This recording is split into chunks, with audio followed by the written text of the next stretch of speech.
Here we have it. Cast iron cooked salmon. This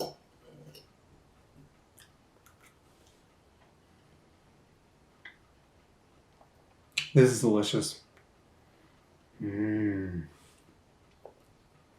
skin, nice and crispy.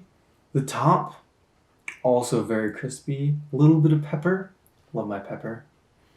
This is perfectly well cooked. One of the things they always say is just when you think it's done, pull it off a little bit before that. You never want to overcook salmon. And I think I nailed this.